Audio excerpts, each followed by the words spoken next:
This is Adam of Larch Bonsai. Hello, how are you doing? He has big hair and talks funny, but you should definitely check out his YouTube channel. But not before watching this video where we work on one of the larger larch trees in my own collection. Adam and myself have been to visit Tony Higginson at Tony's Bonsai Bash today, but whilst Adam's here I thought it might be useful and instructive for him to get his hands on and work on a more refined tree. Although, to be honest, there's not a great deal of work to do on this tree other than to trim back a lot of this extended growth and perhaps look at where we've got branches which are growing straight up, straight down, and just trim those off. Larch is such a vigorous tree anyway that we'll probably have to trim it back maybe 3 times through the summer and before the end of autumn anyway. Larch trees are popular choices for bonsai due to their beautiful foliage, elegant shape, and unique characteristics. They are deciduous conifers, meaning they shed their needles in autumn, giving them a distinctive seasonal appeal. Here's some information about larch bonsai. The most common larch species used for bonsai are Japanese larch and European larch. These species are well suited for bonsai cultivation due to their fine branching and compact growth habit. Larch trees have a natural conical shape and horizontal branches that curve slightly upwards at the end. They develop small, elongated needles that grow in clusters around the branch. In spring, the needles emerge with a vibrant green colour, which turns yellow or golden in fall, before dropping. Larch bonsai prefer a well-draining soil mix consisting of a combination of akadama, pumice, and organic matter. They require regular watering, ensuring the soil doesn't dry out completely. During the growing season, larch bonsai benefit from frequent feeding with a balanced fertiliser to support their growth.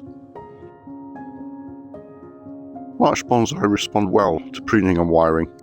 Pruning should be done during the growing season to maintain the desired shape and encourage back budding.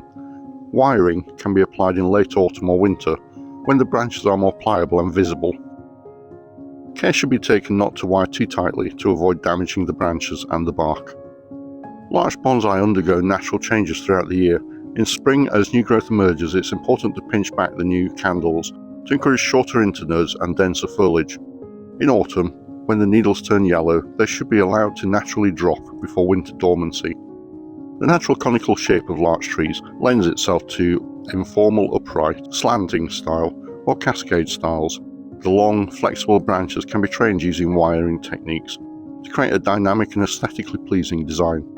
Larch bonsai are generally resilient and not prone to significant pest or disease problems. However, like any bonsai, they can be susceptible to common issues such as aphids, scale insects, or fungal diseases. Regular inspection and appropriate treatment can help maintain their health.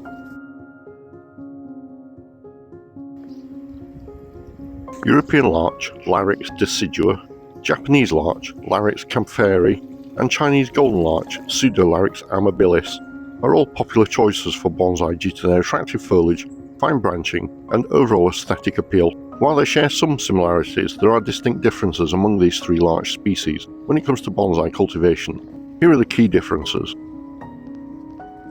European larch. It has an upright growth habit and a more pyramidal shape.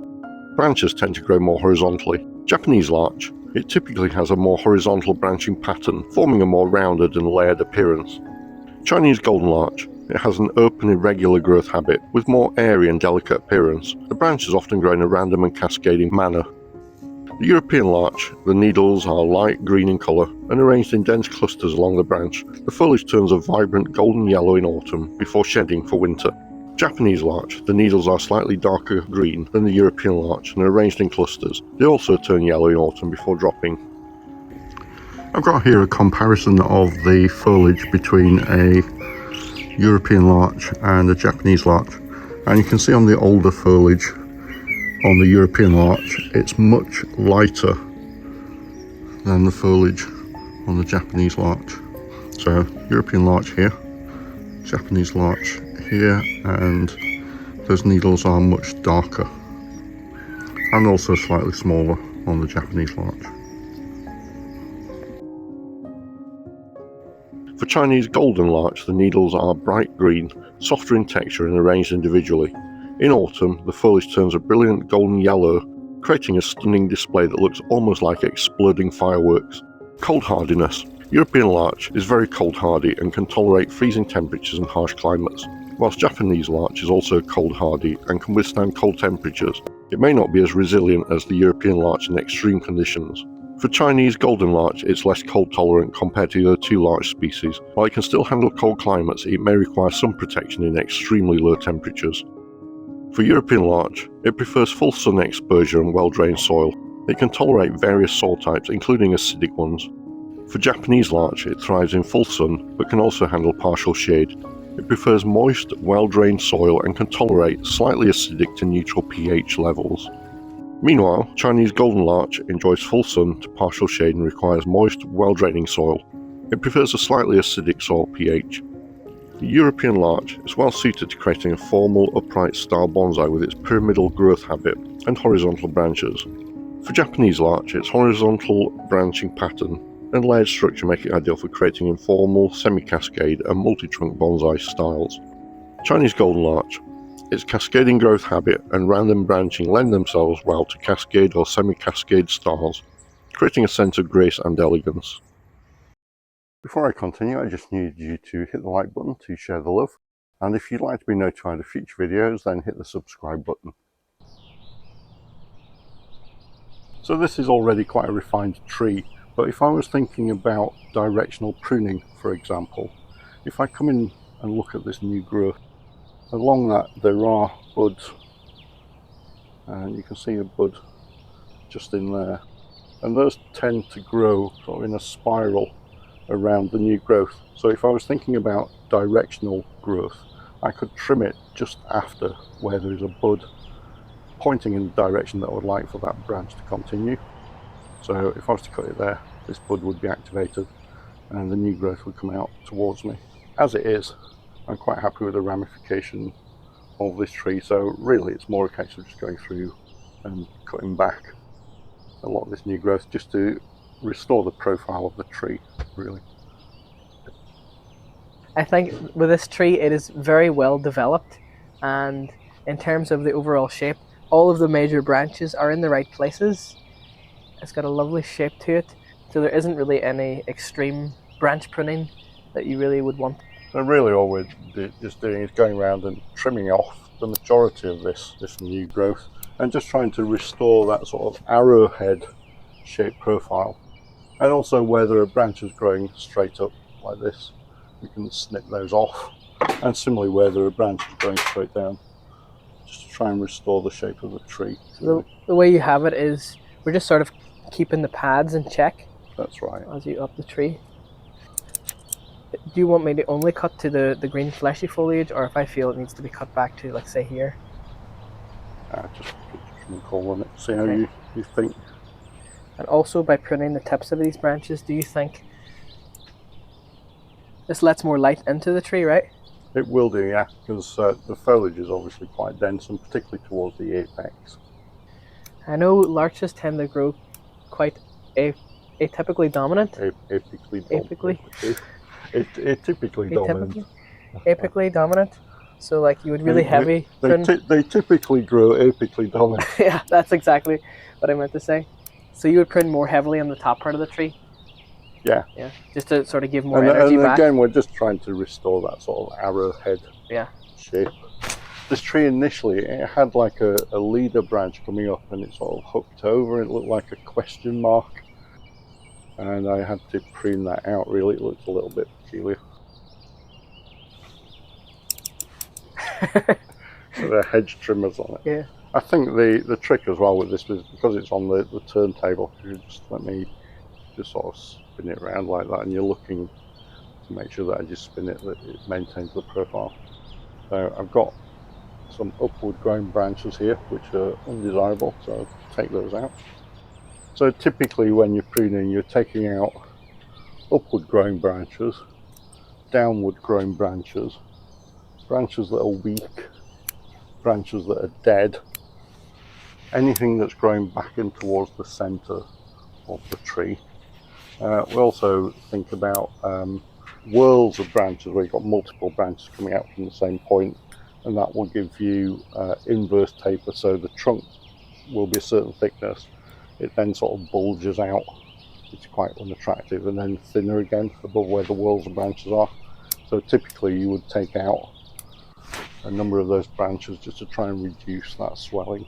Larch is such a vigorous growing tree as well that if you were to overdo this pruning, it will grow back within probably a month or so anyway. Yeah. See the way there is a branch here. Yeah. That comes out and it splits.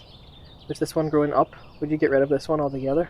I think in terms of maintaining that profile, I'd perhaps keep the one that's growing up and get rid of the one underneath, and they could position that with wire. Yeah. I would probably suggest wiring larch when it's not in leaf. It's easier to do. You can knock off all them little sort of... Well, the needles on here are quite soft, aren't they? So in this part here of the larch, there's quite a nice bifurcation where it comes out and then splits, and then it comes again, splits, and you got this lovely ramification. Essentially, that's what we mean by ramification, where it divides and then divides and further divides, so you get that sort of old looking part of the tree. But here, as you can see, there's a branch growing straight under, and in terms of letting this develop and grow, that would definitely cause inverse taper in this area if we let this get super thick. So for that reason, Jason and I have decided to get rid of that. And then this can be wired now from this sort of vertical position to more of a horizontal. You just sort of twist the branch, maybe bring it down and have it more like this. Even here, this one is going straight up. That's quite fine.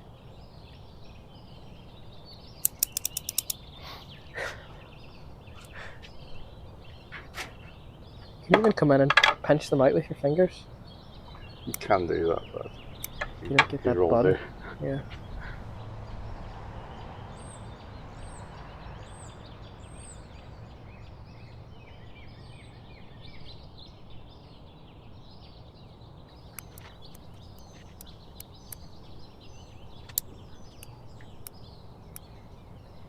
How long do you have this larch? 2.5 years maybe. Yeah. And it was quite sparse. By comparison to where it is now, Yeah. it was quite sparse when I got it in terms of ramification.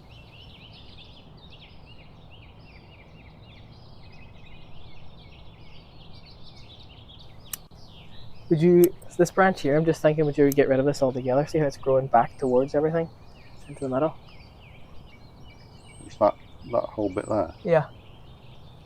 Just thinking if there's like a pad there, that one sort of, I don't know. I think I would be tempted to keep it, because I think if you were to get rid of it, you're just opening up a big gap there, Yeah. a bit of a void.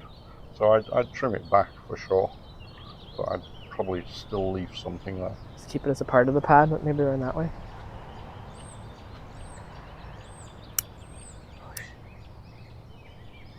That's right, I've still got my finger. That's the pair of scissors I use snip these my on. finger with. Yeah. At least it was a nice clean cut.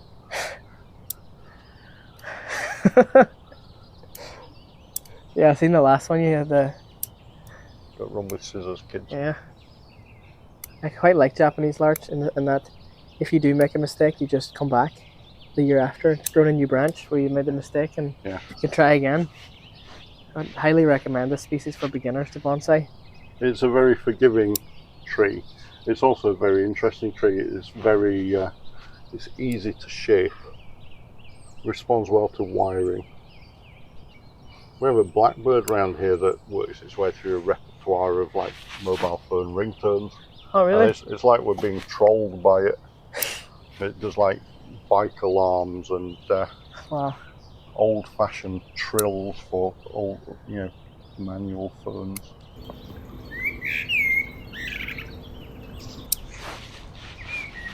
It's quite nice there. I like the siren alarms as well. The birds do the siren noises? Yeah. It's looking well. Spin it around. Yeah. Pop that one out, that's a bit long. So how are we doing? We've lost anything that's growing straight up. Perhaps take that one out. Anything that's growing obviously straight down. And give it a twirl, see how we think. Maybe this part here. Thin down a bit. Maybe that out.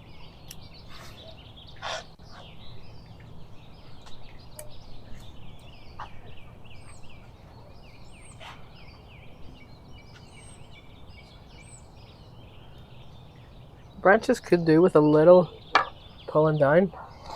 I think there's definitely some wiring that's needed on it, but I'm not proposing to do that. Yeah. Today. You do it in winter whenever it's... Well, normally I would suggest wiring larch when it's bare. Once it's lost its foliage, it's easier to see the branch structure. But it's possible I could put some thin wires on some of these just to flatten out some of the pads here. I think that's probably about done.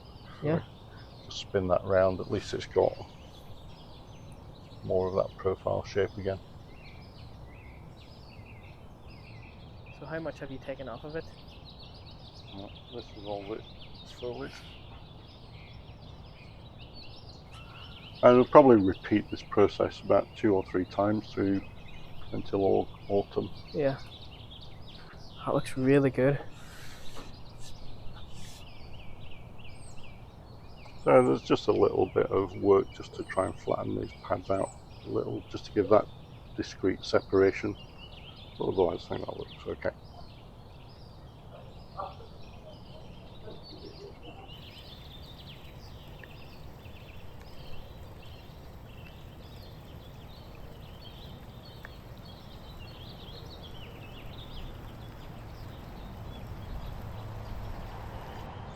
I hope you found that useful or interesting. If so, then please hit the like button and subscribe to be notified of future videos. And if you'd like to see what happened when a number of bonsai YouTubers got together, or if you'd like to see a comparison of juniper versus Chinese elm or bonsai, then check out the links at the end of this video. Thank you.